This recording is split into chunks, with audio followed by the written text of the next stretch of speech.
The Peter Schiff Show. Another volatile day in the stock market sees the major averages closing the day deep in the red. The Dow was down just over 1%, down 180 points. We're at 17,500 and change. The NASDAQ actually got walloped a little more, down just shy of 60 points. That's about 1.25%. I think the catalyst for today's declines was a couple of Fed officials talking about how June is a live meeting, live from the perspective of we might raise interest rates. Now, I don't think it's live at all. I think it's dead. And if it was alive, the stock market decline is going to kill it.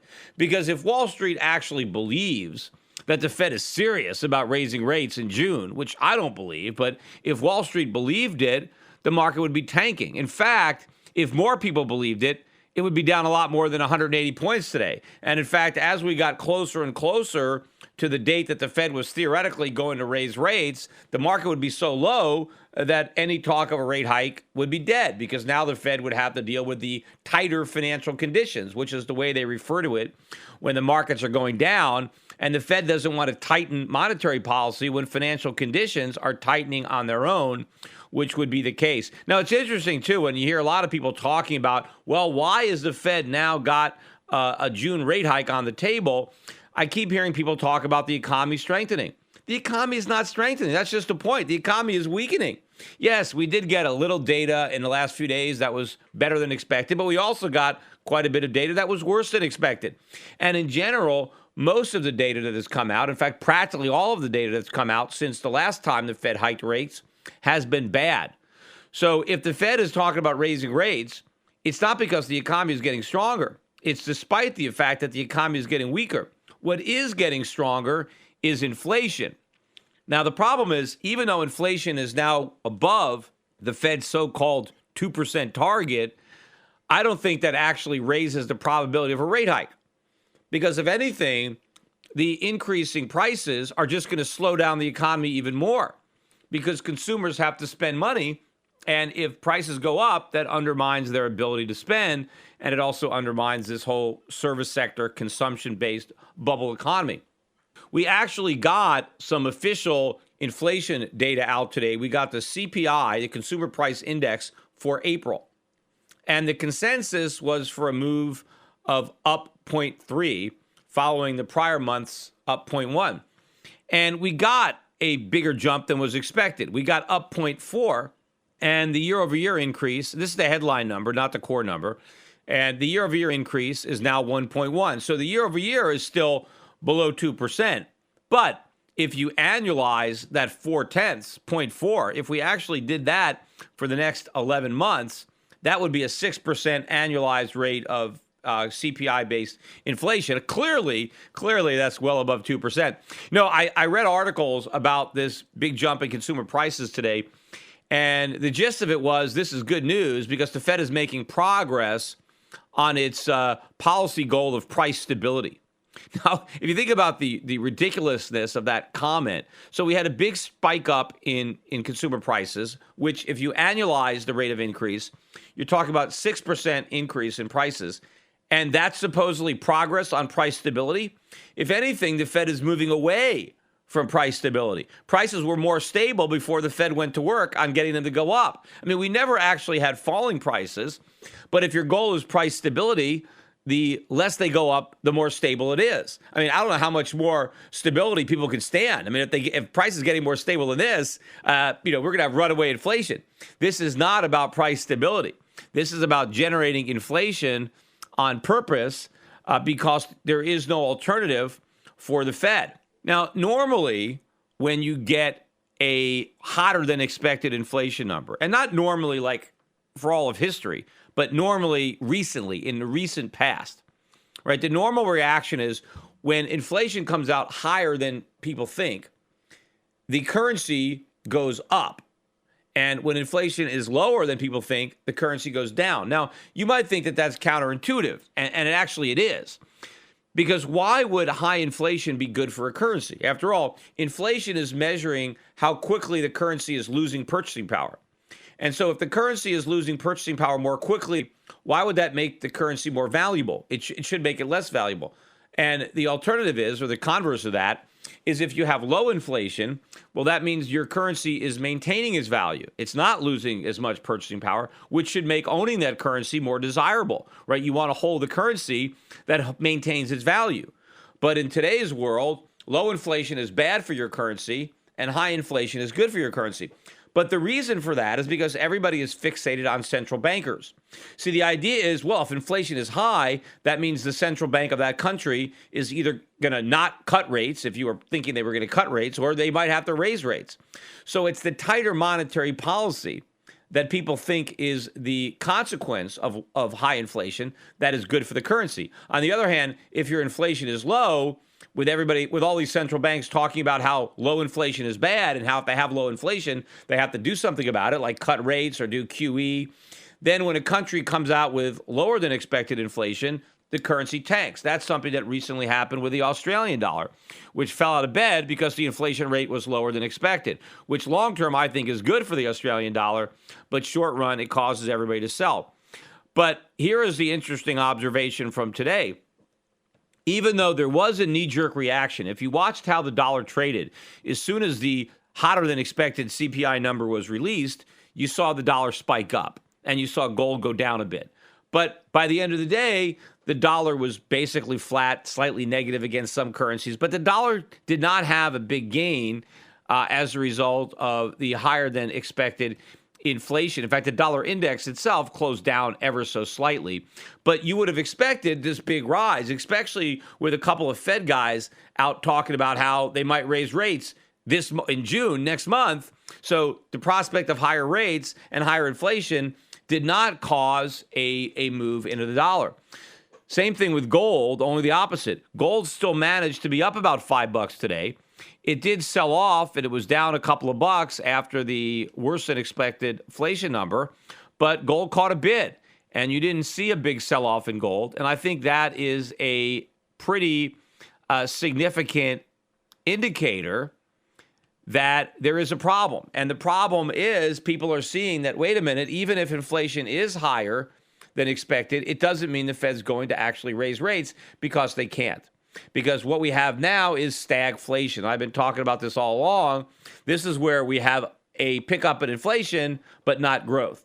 The economy is weakening. At the same time, inflation is picking up. And that puts the Federal Reserve in a very, very difficult position because how can they raise rates to fight inflation when they're also worried about the economy? And also, I believe that the employment numbers have already rolled over. So not only is the economy going to be slowing down, and not only will prices be picking up, but unemployment will also be rising. And that's another mandate of the Fed. So what happens if the slowing economy is producing increase in unemployment at the same time that prices are rising, right? Which monster does the Fed try to slay? Does it go after inflation or does it go after the economy and jobs? And I think it's always going to go for jobs, as if there really is a trade-off, which there's not. But they're going to try to artificially stimulate the economy, which means the Fed surrenders to inflation. And the only thing that's really been propping up the dollar is all the tough talk. The Fed talking about how we got inflation expectations well anchored, it's under control, but if inflation ever picks up, we're going to raise rates. That's a bluff. They can't do that.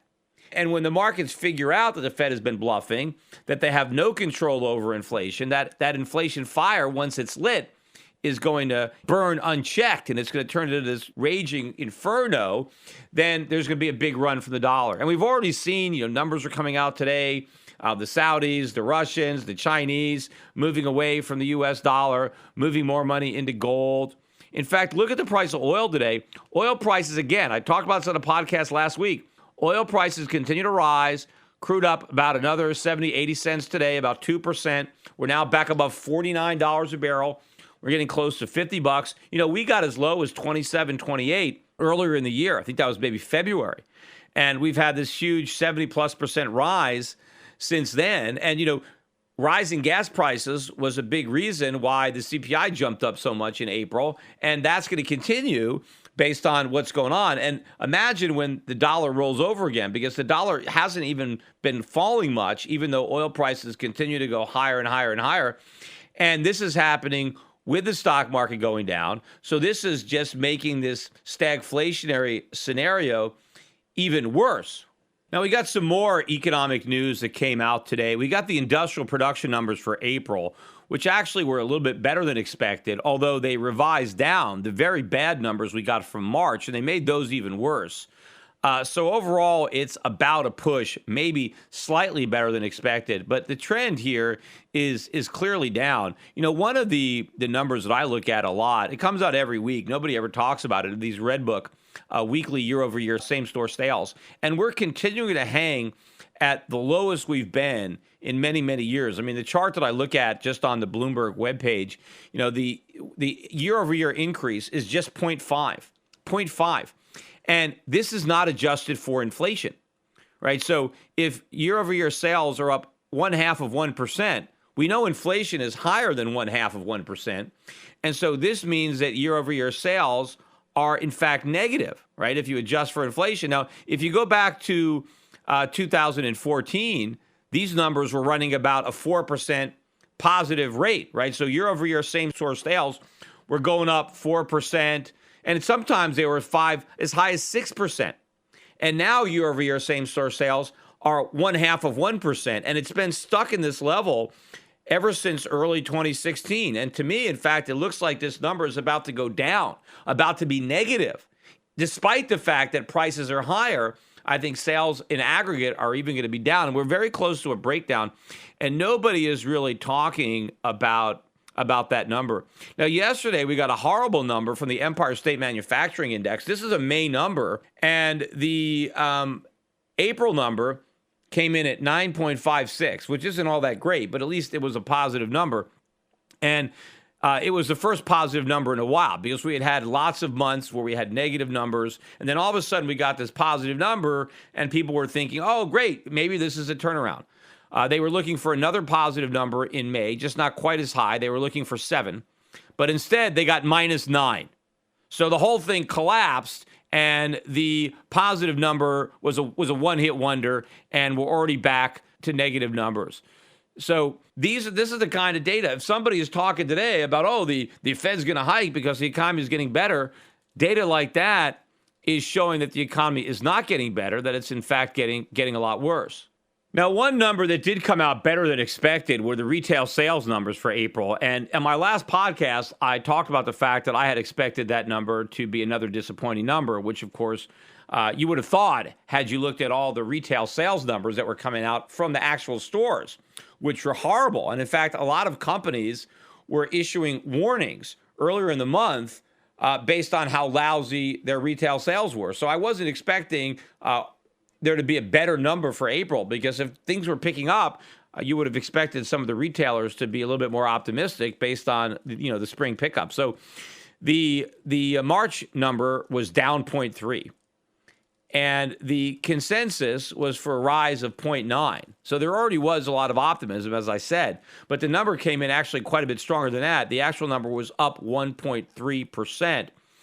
So stronger than expected. Even if you took out automobile, the number was still up 0.8 versus expectations of 0.5. But when you take out gasoline, the beat is not nearly as big. With X autos and X gas, we were looking for up 0.4, and we got up 0.6. So a big chunk of that 1.3% increase in retail sales is gasoline. And it's not because people are using more gasoline. They're just paying more for the gasoline they use because prices are going up. And so you're going to see gas continue to have a positive impact on retail sales as it gets more and more expensive. But ultimately, of course, it's going to take a bite out of retail sales because, you know, what you spend on gas, you can't spend on something else.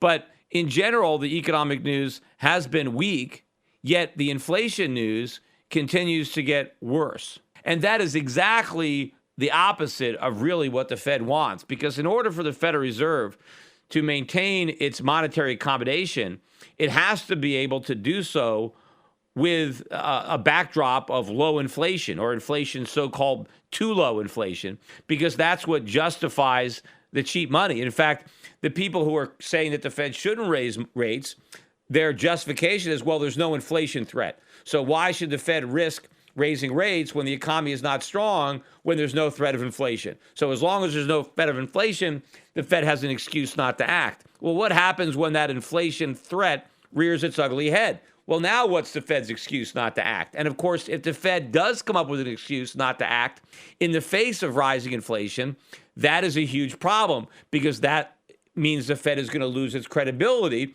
as an inflation fighter if people see it as an inflation enabler. If it starts making excuses about why higher inflation is okay, then the markets are going to start to be worried. Finally, they should have been worried a long time ago, but people were operating under a delusion, just like, everybody's creditors are operating under delusion until they're confronted with reality. I mean, that was the same thing that happened in Greece. It's the same thing that's happening in Puerto Rico. The United States is broke. We're as broke, if not broker, than anybody else who's having a crisis right now with respect to their debt. The difference is our creditors haven't woken up to that reality yet. They're still living in a delusion. But the Federal Reserve, tolerating higher inflation, threatens to pierce that delusion, because obviously if they try to do something about the higher inflation in the form of raising rates, tightening monetary policy, then the economy is going to crash. The whole bubble is going to deflate. The stock market's going to tank. The real estate market's going to tank. The bond market's going to tank. And then, then what? Then we're going to have to follow Donald Trump, right? We're going to have to restructure. We're going to have to admit that we can't afford to pay our bills because we won't be able to. We can theoretically afford it now only because, A, nobody actually wants their money back. Everybody is willing to allow the debt to roll over. And B, the interest rates are practically zero. So it doesn't cost us very much to service all the debt that we can't repay. But if interest rates go up and we can't service it, or people realize we can't service it, and then they want their money back because they know that we can't possibly service it, then the whole house of cards collapses. Now, tomorrow we're going to get the Federal Open Market Committee's minutes, right? This is the record of their last meeting where they did not raise interest rates, but theoretically, they kept the possibility open for a rate hike. So I think these minutes that come out about 2 o'clock, or at 2 o'clock exactly, Eastern time tomorrow, everybody's going to be looking at these minutes and parsing through the words to see if there's something in there that suggests whether or not the Fed is actually about to raise interest rates or not. But of course, all this is really an exercise of futility. It doesn't really matter what they say or what they don't say or what word they include or what word they take out. They're not going to raise rates. I mean, if they were going to raise rates, they would have already done it. In fact, if they were going to raise rates, they would have started raising years ago. They wouldn't have waited until December of last year. They wouldn't have waited for the economy to be on the cusp of a recession to start raising rates. They were hoping to not have to do it at all, but unfortunately they did, and now they're in a very, very bad predicament. And they already are talking again about the possibility of negative interest rates, because they realize that if they do have to cut interest rates to stimulate the economy, not that it actually stimulates it, but if they do, how much stimulus do you get going from 0.5% to zero? I mean, all they have is one rate cut, right? Because they're basically between 0.25 and 0.5. So the next move down is between 0 and 0.25, and that's basically it. Unless you're going to go below the Maginot line, unless you're going to go, south of Mason-Dixon and go into negative territory, which is uncharted territory for the Fed. They've charted it without success in Japan and in parts of Europe. But, the U.S. is far more vulnerable. If the U.S. dollar ever went to negative interest rates as the reserve currency, it would be cataclysmic. I mean, the carnage in the foreign exchange markets, what that would do to the dollar, what that would do to the U.S. economy. The Europeans, the Japanese, they're able to get away with it. It's not helping their economies, but they're not imploding either. But I think it would be Armageddon almost for the United States to really go down that route. And I don't know if they're going to try it. And I don't even, what if they try it and it blows up? Then what do they do? I mean, do they admit it was a mistake and reverse it? Because then it'll blow up again. It's like the minute they go down that route, just like I said with, the 0% interest rates or the quantitative easing, I said, once you do it, it's impossible to undo it. Well, if we go negative, it's going to be very, very difficult, if not impossible, for the Fed to dial that back without looking like complete fools once they did it. So things are getting dangerous, and time is running out. I just read today they put out some numbers that showed a lot of the trades and some of the big hedge funds. Interestingly enough, George Soros is back in the gold market. In fact, he bought a big stake in Barrick Gold, and he also bought some call options. He bought some physical gold. Soros got out gold a couple years ago, and he was still very bearish, a year ago when gold was near the lows. But now he's back in. And he's also as short as he's ever been in the U.S. stock market. So he's shorting U.S. stocks, and he's buying gold, and he's buying gold stocks. On the flip side, John Paulson actually sold off about 14 or 15% of his GLD stake in the first quarter. And my bet is he probably sold it earlier in the first quarter when gold prices were still falling. Some of these guys that had been long-term holders were getting nervous, and they were actually selling down their positions. Everybody was scared early January because, the Fed just raised rates in December, and everybody believed, the dollar's going to soar, gold's going to crash, and it didn't happen. And, I'm looking at, there are actually stocks. I looked at a silver stock today. I don't even want to mention it because I don't want people to think that I'm telling you to go out and buy it, although it is a good stock. But it closed at a new 52-week high today, but it's now up five-fold. 5 times from where it was in January, mid-January, 5 times. And in fact, in mid-January, the stock was down better than 95% from where it was in 2011. Now it's only down 50%. Now that might sound, well, it's still way down. It was down 90%. Now it's down 50%. Yeah, but the move from down 90% to down 50% is a 5-fold increase. So, if you bought it anywhere near those lows, you have a huge gain. And of course, all it has to do is double one more time. And now it's all the way back to where it was. But, a lot of the people who were getting nervous about these mining stocks, I'm sure a lot of long-term holders in this stock threw in the towel last year or maybe even early this year. And now look at the position they're in. I mean, how do you buy a stock back for 4 or 5 times what you sold it for?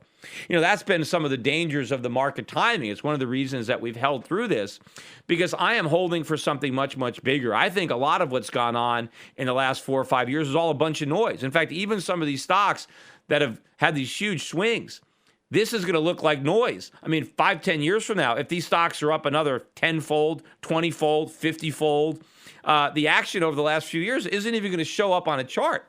I mean, that's how much I think the upside is in a lot of these mining stocks, because I think there's such tremendous upside in the price of gold and in the price of silver, when all the people who have had so much confidence in the U.S. economy, who have had confidence in the Fed, who have had confidence in the Fed's ability to raise rates, had confidence in Janet Yellen and Ben Bernanke, and actually believed in the credit worthiness of the United States, actually believed in all these fairy tales, which to me is kind of like believing in Santa Claus or the Easter Bunny or the Tooth Fairy. I mean, maybe you can believe in it when you're a little kid, but there's no excuse for a grown-up to believe in that. I mean, so maybe little children, can believe in the U.S. economy or the Fed, but no adult should. I mean, it's so obvious that this thing is a complete disaster.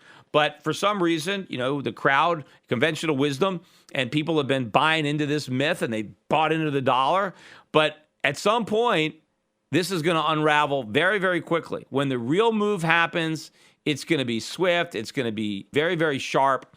And people are not going to have a chance. If you're not on this train, you miss the train.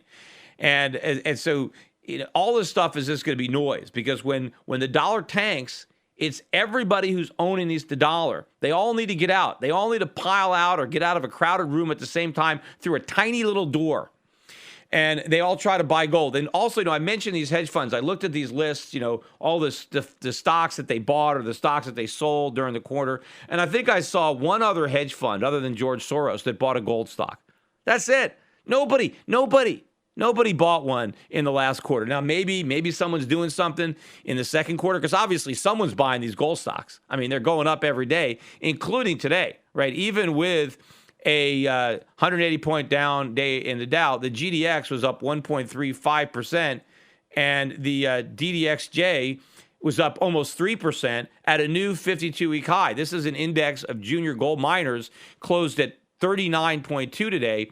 The low this year in January was 16.87. So basically 16 to 40 in 4 months. That's the junior mining sector. But obviously, if you want to go back to 2011, this index was 160. So it still has to go up 4-fold from here to get back to where it was in 2011. And again, if I'm right, by 2020, the 2011 high and the 2016 low, you'll barely notice them on a chart because I think these stocks are going to move up so much that all this is going to be a bunch of noise. And so whether you bought at 40 or whether you bought at 20 or 10, it's not going to make much difference if you're in at 20 or 40. If you're talking about hundreds of dollars per share on this index. But yeah, obviously, sure, buying it cheaper is better. But a lot of people aren't going to buy it at all, or they're going to wait until the stock's at new highs. There are a lot of people that aren't going to buy any gold stocks until this index is well above the 160 high that it hit in 2011. But I think once we start to break out in these stocks, they're going to move up very, very sharply. You're going to have days where they're up massively, and people are going to be too afraid to buy them for a while because they're going to be afraid they missed out. They're going to be afraid, I can't buy it now. It's up so much. Let me wait for a pullback. And then there will be no pullback. It'll just gap up again, and they'll still be afraid to buy. And eventually, though, the fear will be, replaced by greed. Eventually, these stocks will be up so much, so fast, that all the people that were too afraid to buy them will be so greedy that they rush and chase them. And then maybe there'll be a pullback. We'll see. I mean, that's kind of what happened in 2011, 2012. A lot of the Wall Street, they watched the gold market from 2000 to 2010, 2011, and they never bought any gold. They never bought any gold stocks. They waited till the absolute highs to pile in. And then when it went down, all those weak hands, they all cashed out. So we could do the same thing again, although I don't believe that we're going to see the big reversal. Because remember, the only thing that stopped gold from going up, the only reason the dollar rallied is because everybody was convinced the Fed was finished printing money. Everybody was convinced the QE was over and the rate normalization was going to begin and that the Fed had saved the day and the U.S. economy had reigned supreme and everything was great and all the naysayers were wrong. When they realized that the naysayers were right and it was all the self-congratulators at the Fed, they were wrong. I wonder if they're going to redo these magazine covers. The newspapers that proclaim Ben Bernanke like he's some kind of superhero. Are they going to do another cover when this whole thing implodes? But when the Fed has to acknowledge the weakness in the economy, regardless of what the excuse is, when they have to acknowledge it, when they've got to take back that rate hike and go to zero or maybe go to negative, when they've got to launch QE4. And they're doing all of this despite the fact that official measures of inflation are going up, not down, and we're well above their supposed 2% ceiling. The dollar is going to fall through the floor, and the price of gold is just going to go ballistic. There's so much factually incorrect information and underreporting by legacy media today. Shouldn't there be truth in media? Well, there is. Truth in Media. Recently, a novel thought is now a reality with truthinmedia.com. Led by award-winning journalist Ben Swan, truthinmedia.com is the source for uninfluenced, reliable, fearless news, where journalists pursue real questions, not conspiracies. Make truthinmedia.com your default browser's homepage today and get breaking news and commentary that speaks the truth to power. It's also where you can tune into the Peter Schiff Show every week. Visit truthinmedia.com today. That's truthinmedia.com. Access to Truth in Media RSS feed by visiting truthinmedia.com/feed. Attention listeners, I have an urgent message for you. We're in the middle of a war. The global conflict is destroying the lives of millions without a single bomb being dropped. It's called the International Currency War, and your bank account has been drafted to fight. The victims in this conflict are our currencies, the dollar, the euro, the yen, the pound. They are all heading to zero as irresponsible central banks compete to see who can print the most the fastest. But there's one form of money politicians and central banks can't destroy: gold.